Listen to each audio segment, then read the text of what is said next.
They took her away in handcuffs.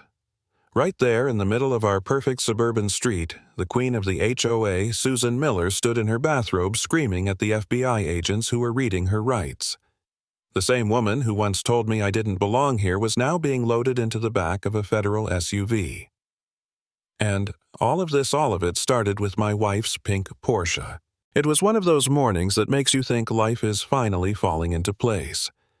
The sun was warm, the coffee was good. The world was quiet. I just stepped out to grab the newspaper when I heard it. "I don't care what jungle you crawled out of, you will not bring your filth into my neighborhood." Her voice cut through the air like a whip. I froze, still holding the paper, not quite believing what I'd just heard. There she was, Susan, the self-appointed queen of Willow Creek, standing on her pristine lawn in a bright blue tracksuit that matched the veins pulsing on her forehead. Her manicured finger jabbed toward our driveway. My wife's brand-new Porsche 911 gleamed there, custom cherry blossom pink, her dream car after years of building her cosmetics company from nothing. To Susan, that car was blasphemy. Too bold, too loud, too us. I didn't respond. I'd learned long ago that people like her feed off reaction. So I stared quiet calm. It drove her crazy. She spun, stomped to her oversized SUV, slammed the door, then instead of leaving, floored the gas straight through my white picket fence. The sound was violent wood snapping metal, screeching the thud of tires chewing through grass.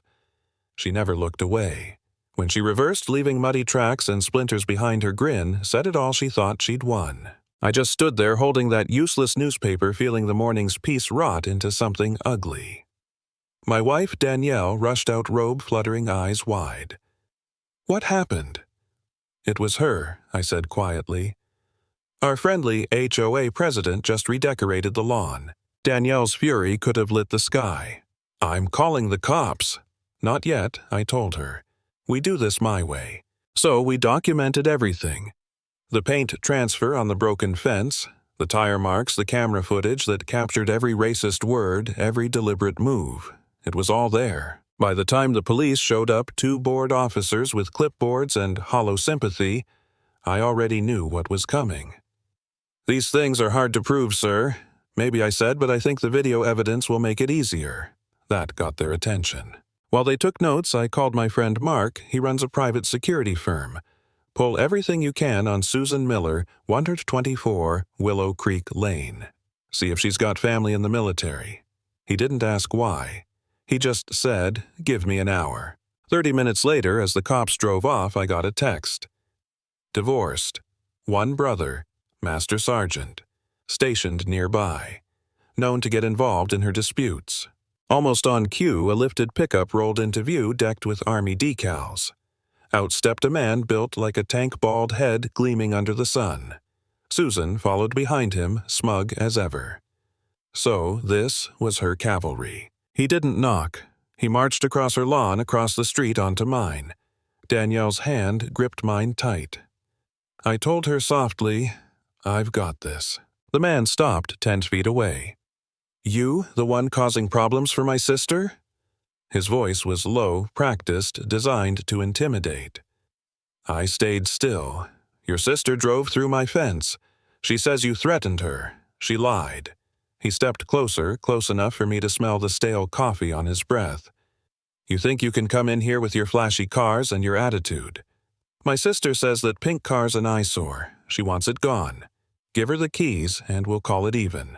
I actually laughed. "Let me get this straight. She commits a crime, then sends her brother in uniform to extort me for my wife's car." His jaw flexed. "You got a smart mouth. You have no idea," I said. "And you've got 60 seconds to get off my property before I have you arrested for trespassing." He smirked.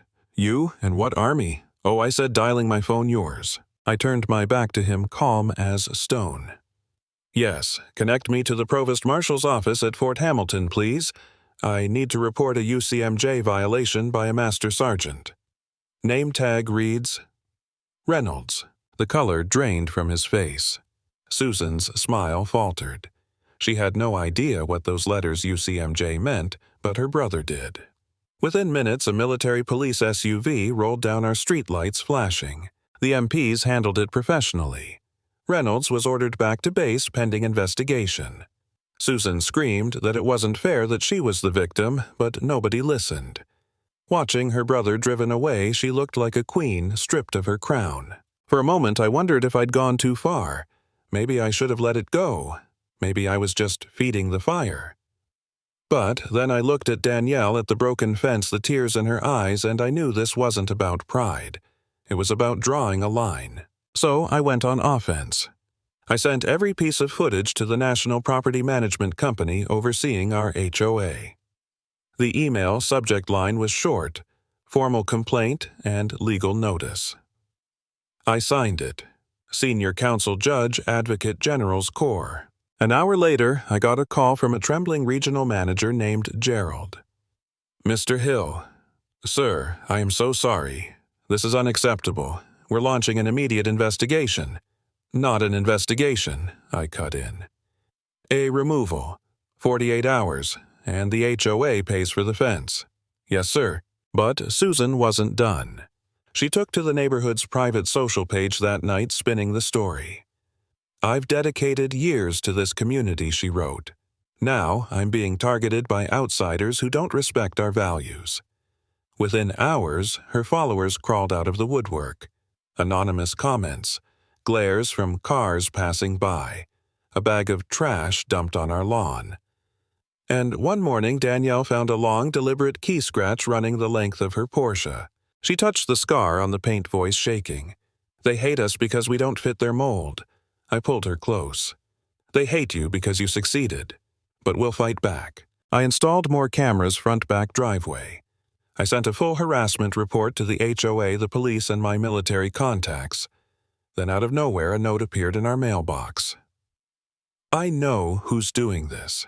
Check my doorbell footage. It was from a neighbor across the street. The video showed a hooded figure sneaking from Susan's house at 2 a.m., keying the Porsche, then running back. The kid's shoes, bright limited edition sneakers, stood out like neon signs. 2 days earlier, I'd seen the same kid talking to Susan. The police confronted him. He folded instantly.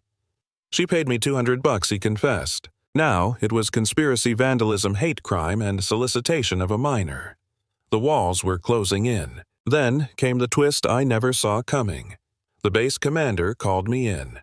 Sitting behind his desk, he looked grim. During the investigation into Reynolds, he said, we found something else.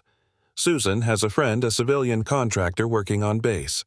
He accessed your personnel file. Twice. My stomach dropped. That file held everything: my security clearance, my service record, my entire career. He claims Susan asked him to dig up dirt on you, the general continued. NCIS is involved now. It wasn't a neighborhood feud anymore. It was a federal case. The next morning, 2 unmarked sedans quietly picked up the contractor on his way to work. By afternoon, the teenager who keyed the car agreed to testify, and by evening, Susan's little circle of HOA loyalists started panicking, deleting their posts, pretending they'd never known her. Too late. I had screenshots of everything. Then came the sound I'll never forget, the deep, chest-rattling wail of an FBI siren echoing down Willow Creek Lane. 2 navy blue jackets with yellow letters marched up Susan's driveway. Federal agents, search warrant. They didn't knock, they rammed the door open. Minutes later, Susan stumbled out in her bathrobe, pale and shaking, wrists cuffed. Her eyes found mine across the street. There was no hatred left, no rage. Just the hollow look of someone who'd finally realized the world wasn't her kingdom after all. Neighbors peeked from windows, phones out, mouths open. For years, they'd feared her. Now, they watched her collapse in real time.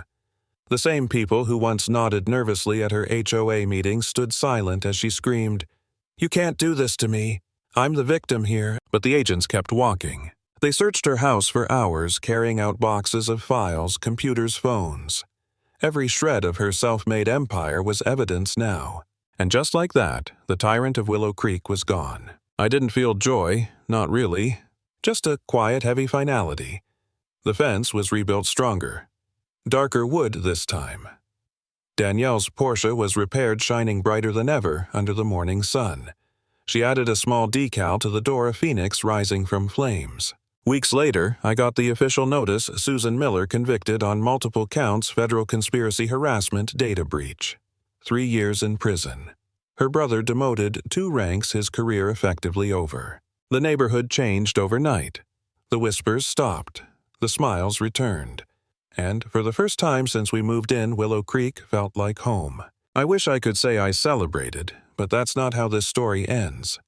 Because when you've seen how deep hate can root itself in quiet streets, victory doesn't taste sweet, it tastes sober. I watched the FBI cars disappear that morning and thought about how it all began with a fence, a car, and a woman who couldn't stand seeing someone else happy. And maybe that's the lesson.